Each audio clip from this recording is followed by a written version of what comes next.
언급해드린 것처럼 최혜병 특검법 이게 민주당의 1호 당론으로 지금 발의가 됐습니다. 네, 그렇습니다. 1호 네. 법안으로 지금 발의됐죠. 네. 이거는 뭐 통과되겠죠? 네, 저는 꼭 통과돼야 된다고 생각합니다. 네. 지금 사실 지난번에 윤석열 대통령이 거부권 행사를 했고 또 제 의결에서 또 폐기가 됐어요. 폐기됐잖아요. 아, 예. 너무 안타깝게. 21대에서 처리 그 못했습니다. 이후에 지금 증거 자료들이 쏟아지고 있잖아요. 네. 실제 그 폐기된 이후에 여러 가지 재판 과정에서 박정훈 대령의 재판 과정에서 대통령과 이종섭 전 장관이 통화한 기록들 8월 2일 날 뭐 3번을 했다. 네, 8월 18분 8일 날 40초 또 동안 했더라고요. 했다. 뭐 이런 것들이 쏟아지고 있고 네. 또 거짓말한 것들이 쏟아지고 있잖아요. 그래서 국민적으로 더 해병 순직 사건에 대한 특검법은 꼭 해야 된다는 여론이 지금 훨씬 더 많이 올라가고 있기 때문에 22대에서는 최대한 빨리 이것이 통과되어서 네. 명명백백히 밝혀져야 되는 거죠. 그리고 또 정치인의 가장 나쁜 것은 거짓말이에요. 정치 지도자들의. 네. 그런데 지금 이 최혜병 특검법 이 사건을 다루면서 지금 뭐 대통령실부터 해서 관련자들이 거짓말을 한 것이 줄줄이 지금 나오고 있잖아요. 네. 그래서 이것은 더 나쁜 사항으로 가고 있다는 생각을 하고 있습니다. 네. 네. 저희가 지난번에 다뤘지만 윤석열 대통령이 이종섭 당시 장관에게 8월 2일 당일에만 3차례 네. 3번 18분 40초 전화한 게 이게 왜 최혜병 특검과 관련된 사안이 아니었겠느냐, 그러니까 최혜병 네. 수사건 관련된 사건이 아닐 수가 있겠느냐라는 의문을 제시했고, 또 신원식 간사와 이종섭 장관이 8월 1일부터 8월 8일까지 13번 통화를 했어요. 네. 근데 신원식 장관의 말은 뭐냐면, 아 그거 다른 현안 때문에 뭐 조국 네. 간부 뭐 관련된 얘기, 그다음에 국방위 운영 관련된 얘기 여기에 대해서 얘기를 했지 최혜병 관련된 이 수사와 관련된 얘기는 전혀 하지 않았다, 이렇게 해명을 했습니다. 어떻게 네. 들으셨습니까? 그것을 누가 믿겠습니까? 사실 8월 1일부터 8월 8일하고 8월 10일 사이에는 네. 국회 상임위가 열리지 않았어요. 그때는 휴가 기간이었거든요. 국회는. 그래서 그때는 큰 또 국방에 또 큰 이슈가 없었고 가장 핵심 이슈가 최혜병 사건이었어요. 그때 8월 2일 날 네. 해병대 수사단에서 경찰청에 이첩한 거를 해소해 오는 과정에서 뭐 집단항명 수괴죄로 또 입건시키고 박 대령을 그래서 온통 언론에서 이걸 집단항명 수괴죄 이첩 관련 걸 다루고 있던 시점이었거든요. 네. 그러면은 국방위 간사하고 장관이 그렇게 통할 일이 많지 않아요. 제가 그래요? 봤을 때 국방위가 열리면 하루 전쯤 뭐 그 다음 날 주로 이슈가 어떤 것이 되겠다 뭐 준비해라 뭐 또는 뭐 서로 그런 한두 번 통화할 수가 있겠죠. 국방위가 열릴 경우는 열릴 경우에는 어떤 내용으로 회의가 진행될 것 같다. 회의가 하고 뭐 서로 현안이 이거다. 또 이런 현안에 대해서는 이렇게 좀 국민의힘에서 좀 뭐 해달라는 뭐 이런 걸 서로 통화할 수는 있다고 봐요. 뭐 정부 여당이니까. 정부 여당끼리. 네. 그런데 그때는 국방위가 열리는 기간도 아니고 그래서 하루는 한 번은 하루에 5번 통화를 네. 했잖아요. 4일 5번, 뭐 7일 5번 뭐 이렇게 통화를 했더라고요. 부부 관계에서도 아주 이렇게 친밀한 부부들 가족끼리도 예. 하루에 5번 통화하는 저 분들은 거의 없을 저는 거예요. 한 번도 안 합니다. 업무적으로 박정호 기자하고 PD님하고 예. 하루에 5번 통화하는 일이 있겠어요? 그럴 리가 없죠. 네, 그러니까 예. 그러면서도 별명을 이 최혜병 특검과 관련 없는 다른 사항으로 통화했다. 그때 큰 국방의 이슈가 없었는데 네. 그리고 국방위가 열리는 것도 아니었는데 이렇게 통화한다 했다라는 별명은 별명이지 누가 믿겠습니까? 변명이다. 네. 근데 이게 참 희한하고 이상한 게 8월 21일 열렸던 국방위에서 8월 21일 맞죠? 8월 21일 국방위에서 21일, 예. 그때 문답이 있었다는 거예요. 문답이. 네. 국방위 전체 회의록을 보면 신원식 간사가 이렇게 얘기합니다. 여당 간사가 전화하는 게 아는 척하는 게 방해될까봐 안 했습니다. 그거 인정하시죠? 그러니까 이종섭 장관이 예 그렇습니다. 신원식 간사가 그랬더니 한 번도 전화한 적이 없습니다라고 얘기를 했어요. 네. 그 당시에 여기 현장에 네, 계셨겠네요. 있었죠. 의원님. 8월 21일 날 네. 국방이 열렸을 때는 저 기억으로는 그때 이제 최혜병 특검에 대해서 우리 야당에서는 아주 신랄히 그 이종섭 장관에게 질의하고 관련자들에게 질의를 했어요. 네. 외압이 있었느냐, 외압 의혹. 대통령실과 어떤 연관이 있었느냐, 네.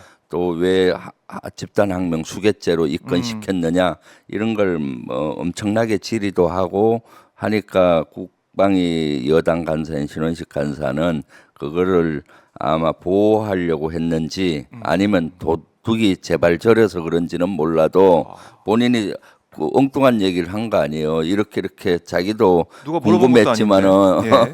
이렇게 해서 전화하지 않고 왜 하지 않았느냐라고 그 인정하느냐라고 답을 또 유도하잖아요. 인정하느냐 하니까 그럼 인정한다고 또 장관이 그러니까 이것은 진짜로 정치 지도자가 해서는 안 되는 거라고 봐요. 물론 그때 뭐 통화는 할 수 있다고 봐요. 할 수 있는데 거짓말은 해서는 안 되는 거죠. 거짓말은. 거짓말. 네, 이것은 본인은 우리가 문제 제기한 것도 아니고 본인이 전화를 안 했다고 이렇게 해놓고 지금 전화 기록이 나오고 있는 거 아닙니까? 그리고 이제서야 뭐 해병대 사건과 관련된지 않은 네. 다른 걸로 통화했다고 다른 걸로 하는데 했다고. 다른 이슈가 없는데 하루에 5번 통화를 했다는 것을 믿을 국민이 누구 있겠습니까? 그렇네. 그러니까 전체 회의에서 이 발언을 했다는 것 자체가 좀 이게 네. 생뚱맞다는 생각도 들거든요. 네, 근데 알고 봤더니 통화 기록이 나왔다. 네, 거짓말했다 결국에는 네. 보시는군요. 그 내용을 좀 더 따져봐야 되겠지만은 10중 8구는 이 사건에 대한 통화라고 저는 개인적으로 생각해요. 현안이 당시에 이게 제일 컸고 네, 이것이 가장 거의 큰 이거밖에 것이죠. 안 보였던 상황인데 네, 네. 다른 내용 언론에서 무슨 통화가 온통 있겠냐. 이 내용을 다루고 있던 시절이었거든요. 네. 그럼 이걸로 어떻게 할 건지에 대해서 통화를 했고 그렇게 했겠죠. 네. 그리고 요 시점이 사실은 네. 8월 2일 날 이첩이 그 경찰청에 대고 군에서 다시 해수해 왔잖아요. 요때 몇 가지가 고민이 되는 사항이 있었어요 군에서. 그래서 어떤 통화가 그런 통화를 하지 않았나 싶었는데 이첩 배운 서류를 네. 어디선가 재검토를 해야 되잖아요. 그렇죠. 근데 조사본부는 하기 싫어하고 군 검찰이 하자니 군 검찰도 나중에 자기들에게 덤태기를 쓸 것 같고 그래서 어느 기관에서 할지 정해지지가 않았어요. 네. 제가 알기로 8월 9일 날 이제 8월 8일 날 대통령과 이종섭 장관 통화가 네. 있었고 8월 9일 날 이제 이종섭 장관이 조사본부에 조사하라 했던 거거든요. 네. 그래서 그런 것도 어느 기관이 하느냐, 뭐 어디가 하느냐 이런 것들을 의견을 냈을 수도 있고요. 제가 봤을 때 여당 간사로서. 네. 그리고 또 이때는 박종원 전 수사단장, 박정원 대령에 대해서 집단항명 수괴죄가 돼 있고 뭐 그 구속영장 수사관 청구되고, 2명에 대해서는 네,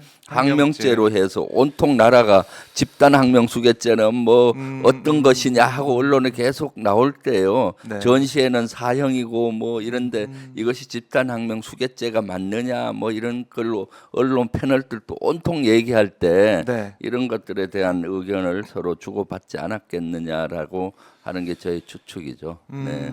아직 국방부가 결정을 제대로 못하는 이런 사항에 대해서 네. 조언을 했던가 아니면은 뭐 정보를 수집했던가 뭐 서로 의견을 조율하던가 했을 확률이 높다라고 네. 생각이 듭니다. 자, 무슨 내용인지 모르겠지만 어쨌든 거짓말한 것은 이거 큰 네. 문제다라고 지적을 한 거고. 그러니까 네. 윤 대통령도 그렇고 신원식 장관도 그렇고 이정섭 전 장관과 통화를 했다는 기록이 계속 나오고 있는 거 아니겠습니까? 네. 근데 공교롭게도 이정섭 전 장관 당시 통화했던 그 전화기가 또 없어요. 네. 또 제출도 안 했더라고요. 네. 없다고 전화기 바꿨다고. 그리고 그 밑에 있던 보좌관도 박진희 보좌관도 폰을 냈는데 폰을 바꿨다는 겁니다. 네. 뭐 3년 돼서 오래돼서 폰을 바꿨다고 하는데 공교롭게도 이 일이 있고 나서 작년에 바꿨다고 하니까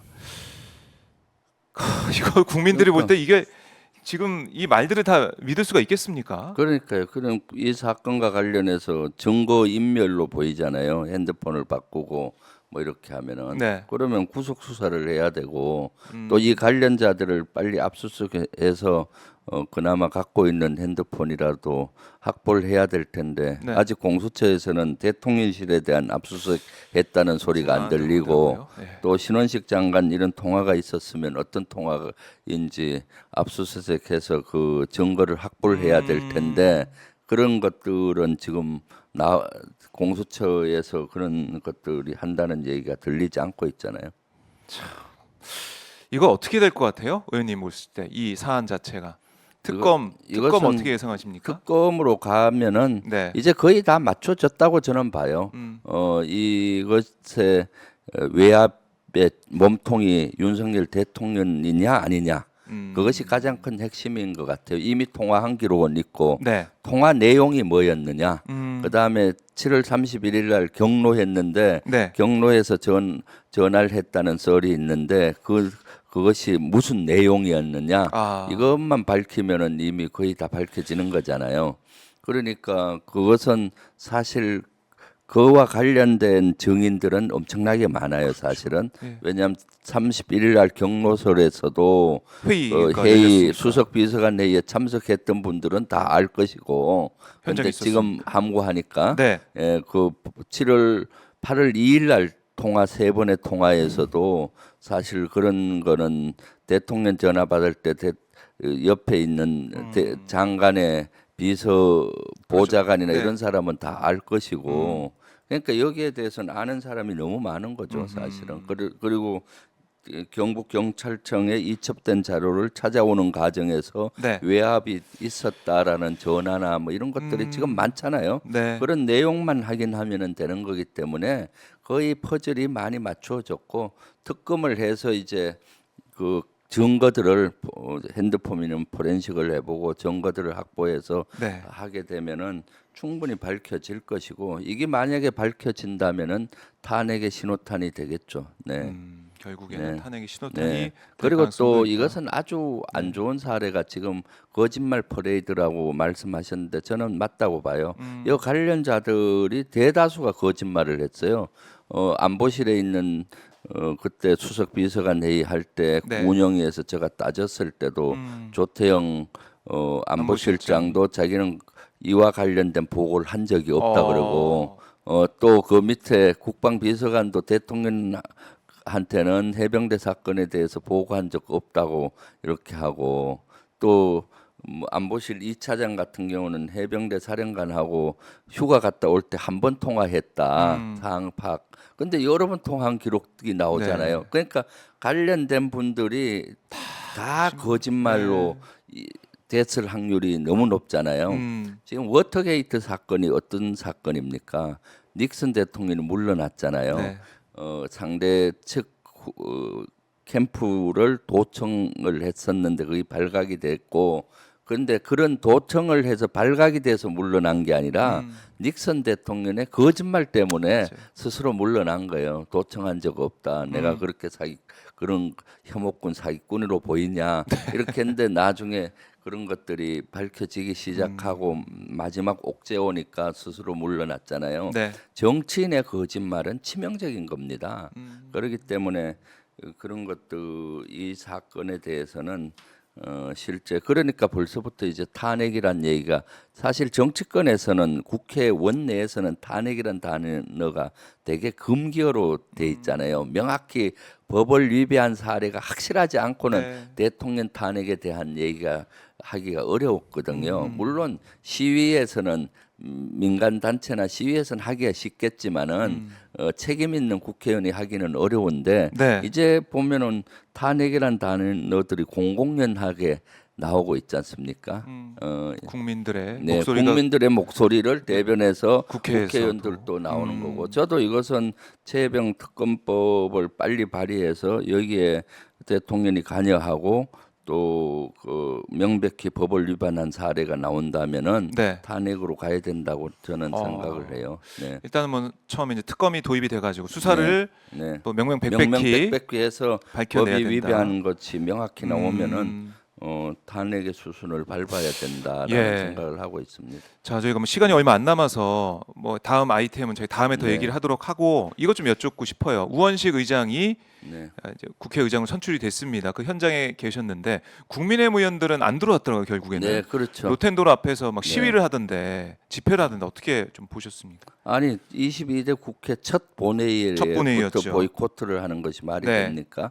실제 그것도 국회의장 뽑는 선거에서 네. 그것은 스스로 22대를 국회의원님을 스스로 이렇게 뭐라고 할까 포기하고 또 민주주의를 후퇴시키는 행위인 거죠. 네. 국회의장을 일단 뽑아야 법대로 국회법대로 뽑아야 국회가 돌아가는 거 아니에요. 그렇죠. 그런데 위원장에 대한 합의가 안 됐다는 이유로 국회의장 선거와 부의장 선거까지 그렇게 들어오지도 않고 하는 것은 아주 안 좋은 사례라고 보여지고요. 더 네. 중요한 것은 빨리 위원장이 그 원구성이 돼야죠, 빨리. 원구성이 원래 돼야 되는 거죠. 시한이 오늘 자정까지입니다. 네네. 얼마 안 남았어요. 오늘 자정까지 여야 각각 위원장 명단을 내라 했잖아요. 네. 그 우리 민주당에서 낸 것 같고 국민의힘은 아직 안 낸 것 같은데 오늘 시한까지 안 낸다면은 아마 네. 국회법대로 해야 법대로. 된다라고 저는 생각합니다. 네, 법대로 해야 된다. 네, 밥대로 말고 법대로 해야 된다. 그렇죠. 지금 밥 얘기가 법대로 많이 해야 된다. 대통령실 쪽에서 많이 나오는데 법대로 그렇죠. 해야 된다. 법대로 해. 중요하다. 국회법대로 하는 것이 제일 중요하죠. 네. 국회 법대로 해야 되고 또 최혜병 특검법을 포함해서 네. 김건희 여사 종합 특검법도 지금 발의가 된 상황이고 네. 이채양명주라고 우리가 총선 때 많이 외쳤던 그 구호 네. 거기 그 의혹들을 다 하나하나 밝혀내는 국회가 된다 이렇게 보시는 거군요. 네, 그렇습니다. 알겠습니다. 민주당의 또 어떻게 법대로 어떻게 해 가는지 네. 그 시민들, 국민들이 시청자분이 많이 볼 것 같습니다. 의원님 오늘 말씀 너무 잘 들었고요. 네. 박영숙님이 주불리 항상 응원합니다 이렇게 말씀 주고 계시고 지조님도 김병조 의원님 응원합니다 감사합니다 이렇게도 댓글을 달아주셨습니다. 네. 자 주불리 김병주 유튜브 여러분들 구독 많이 해주시고요 좋아요 눌러주시고 오마이TV 지금 보고 계신데요 지금 보고 있는 이 방송 영상도 좋아요 버튼 많이 눌러주시면 고맙겠습니다. 의원님 네. 말씀 잘 들었습니다. 네, 감사합니다. 고맙습니다. 네.